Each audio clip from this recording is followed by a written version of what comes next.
Hey there, good evening, and welcome to yet another edition of our Make More Profit Masterclass powered by The Paradigm. I remain Mukhtar Akinteye. We've started our series, Make More Profit. We started with a general explanation session, a live session, where I explained to you what exactly needs to be done after you've started up your business, the various business developmental stages, that is business startup, business growth, business maturity, and business declining stage. So I further explained to you the processes, or I further listed the 7 processes that you need to imbibe if you want your business to earn maximum profitability. And in the last couple of weeks, we've started explaining each series one after the other in details. So we started with how to formulate a business budget, then I moved to creating your SMART objectives, then how to do a SWOT analysis. And for today, I'm going to be explaining to you how to measure your business performance. The outline that we would be following for today's explainer series are: number one, do you really need to measure your business performance? Why? Why do you need to measure it? Number two, how do you measure your business performance? And number three, what are the things to measure in your business? So let's get started. Why do you need to measure your business performance? You must have realized by now that entrepreneurship is a journey. It's a very long journey that starts from the day you conceive your business idea and does not end unless your business fails. So if you don't want your business to fail, you have to put some things in place for you to check if your business is meeting up with its target.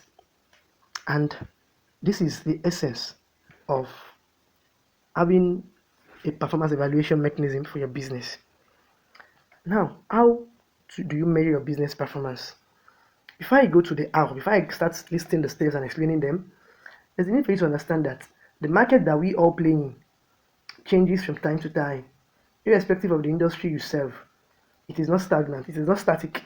It moves from one phase to another. There's always trends and waves coming in. So if you really want to stay up to date and become and remain competitive in your business industry, then you need to constantly and consistently measure your business performance. And how do you measure your business performance? Number one, by setting SMART goals.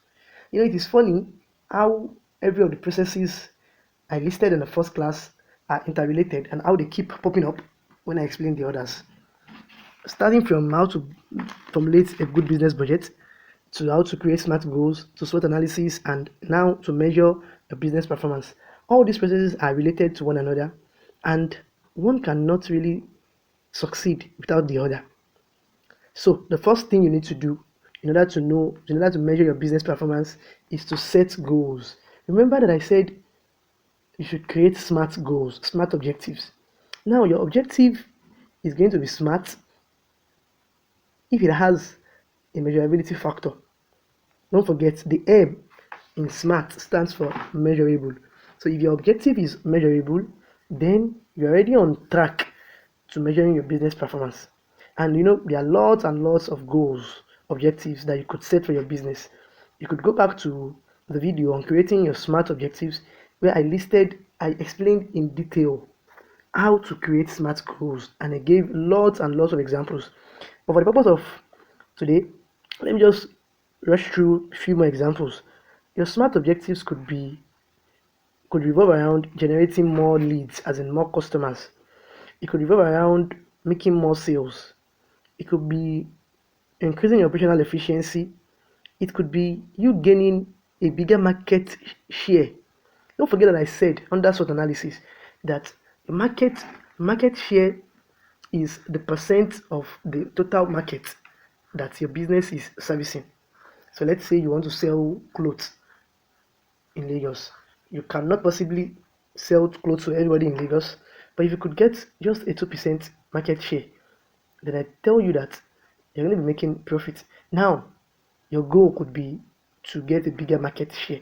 So you could want to move from the 2% to, let's say, 5%. That is your objective.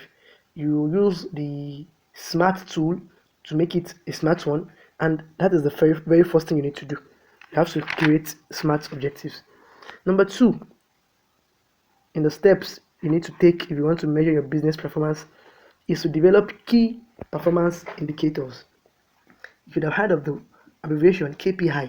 Now, KPI stands for Key Performance Indicators, and they are standard ratios that provide insight about your business performance. KPI simply means that when you are creating your SMART goals, you put in a factor that helps you measure it. Okay, you want to generate more leads for your business. So the measurability could be you want to generate 50 new customers, 50 new customers for your business every month. The 50 there is a measurability factor, and it is indeed your KPI, your key performance indicator. If you fail to meet up with this 50, then you have not met up with your objective. Then the third thing you need to do is to define suitable metrics. Metrics are also quantifiable measures that helps you track and access your business performance. And we could have marketing metrics, sales metrics, financial metrics, and even online metrics. So you're able to measure if your objective is actually being met. And the fourth thing you need to do after defining suitable metrics goes hand in hand with key performance indicators. So, and the fourth thing you need to do is to track and measure your objectives. So, all these are easier to do if you've listened, watched the Smart Goal Creation video, and if you've imbibed them. Now, the final part of tonight's discussion, which is indeed the most elaborate part of it, is what to measure. What to measure. What exactly do you need to measure in your business? You need to measure quite a number of things. Number one is your financial performance. Your financial performance. The moment your business gets weakened in the aspect of financials, then your business is going down. Number two is that you need to measure your profitability. Number three, you need to measure your customers acquisition and retention. Financial performance, we know what it means. Profitability, the ability to make profit, you need to measure it so that you won't be making sales without making profit. Customers acquisition and retention, who pays your money? Your customers. So you have to keep acquiring new customers almost every day. So you have to measure how frequent you acquire customers and how well you are able to retain your present customers. Then we have employee performance evaluation.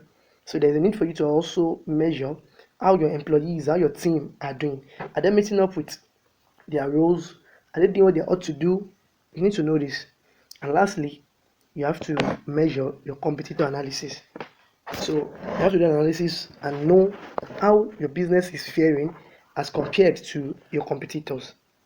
Now let's take them one after the other to measure your financial capacity, your financial performance. Money is an important resource in running a business successfully. By now, you know that money is important for you to run a business successfully. So just like people too are important. You must always measure how healthy your financial is. And the best way to measure your financial performance is through three financial documents. The first one is called the income statement. The income statement. The second one is called the balance sheet.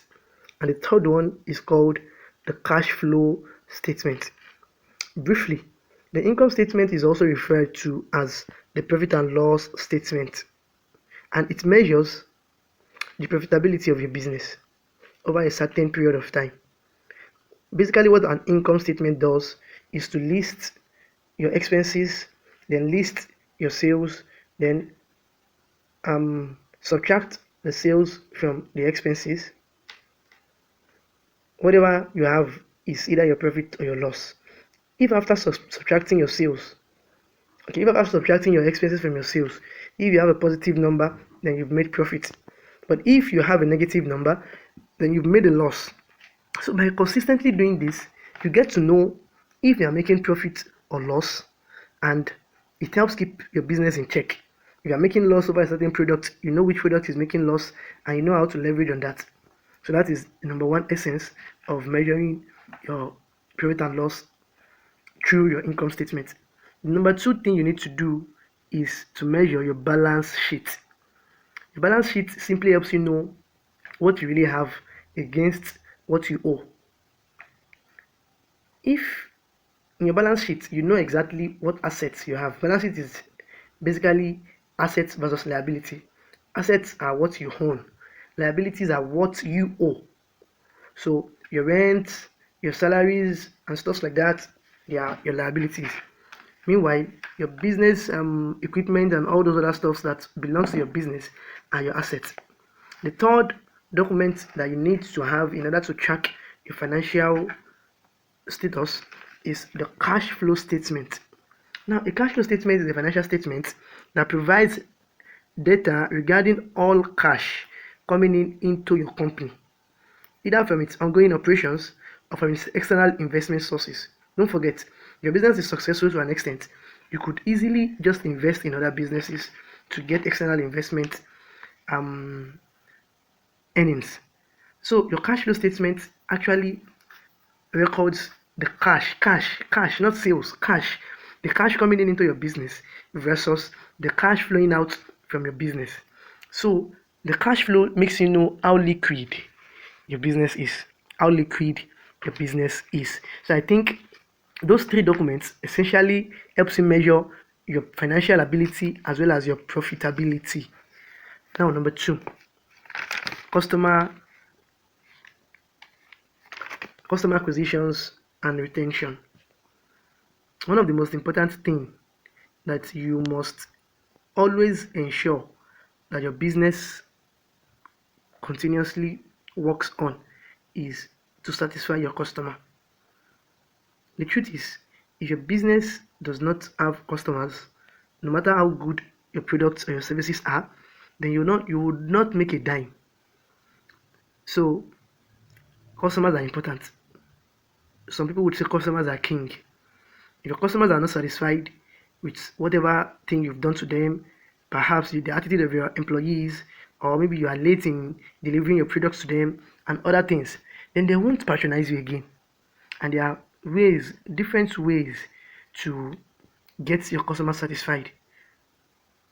But most importantly, you must learn to get feedback from your customers in terms of giving them reviews, asking for reviews, giving them um, giving them surveys to fill for you.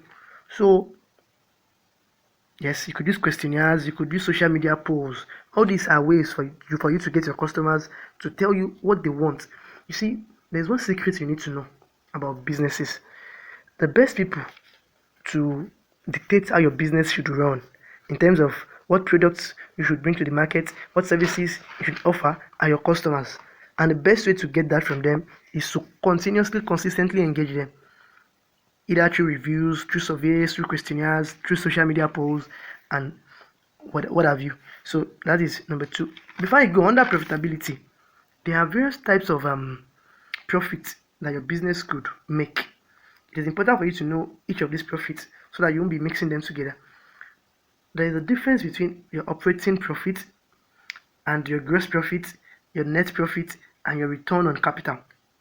All these four terms might look the same, but the truth is they are different. They have their subtle differences. While your gross profit would be your profit after you've subtracted your sales. So you've subtracted your expenses, as in your operational expenses, from your sales. It is not your net profit. To get your net profit, you have to now look into subtracting your taxes, your insurances, and other things. Perhaps some of your value and your variable costs. So your return on capital is okay. If you are injecting in 2 million into this business, how much do you want to set aside as your return on capital? Now, this is very, very essential if you plan to get external funding, because nobody is going to be funding your business for free. So you have to have a plan of how much compensation you want to give back to your customers, to your investors, if they invest. The number four thing that you need to measure is your employee performance. Without your employees, you cannot run your business, neither can you grow your business. No matter how good you are, you cannot be jack of all trades. You cannot be everywhere at every time. So you need to have employees and you need to continuously evaluate their performance. By evaluating employees' performance, you help them, the employees, see where they need to improve, and then you provide insight into their work efficiency. Also, by evaluating your employee performance, you're able to know the average sales being made by your employee, as well as the average profit being made by your employee. So this is also important.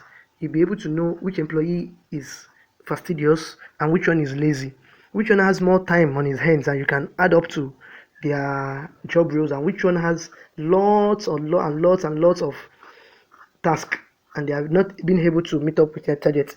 So measuring your employee performance is also important. The last one is to measure your competitor, and the best way to do this is what we call a competitor analysis. You have to understand, know, look for, search actively who are your competitors. The same problem you want to solve, who are those that are solving them too? Then you need to understand what is their offer, as in how are they solving that problem? How are they solving that problem? Are they solving it the same way you're solving it? Are they doing it better? Are they doing it in another way? You need to know this. Then you need to know their prices.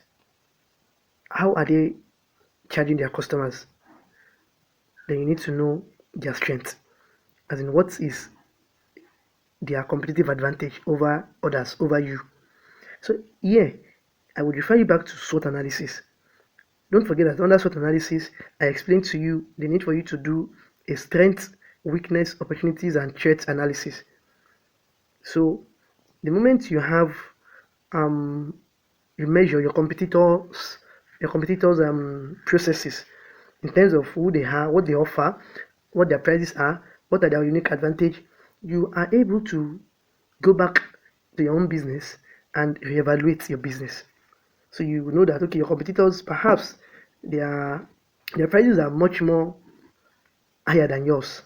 Then you know that okay, if you had one or two things to your business processes, you could be able to also charge more, and this essentially gives you more profit. So conclusively, having a process in place having a process in place to measure your business performance from time to time helps you identify areas where you can make more profits, and it essentially and consequently helps you foster business growth. It won't be more than this for tonight, and until we meet again in the next couple of days, stay strong. But before I go, there is one more thing that we need to do.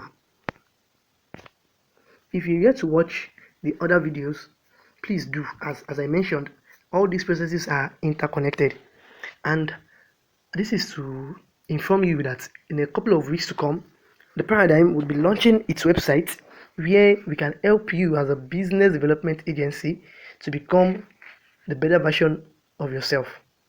As you can see, you're going to be coming in like rainfall to African startups. When there's been a scarcity of rain for quite some time, when rain falls, it brings ease. So if you want to run your business with ease, you can count on the Paradigm. Watch out, stay tuned, and stay safe. Bye.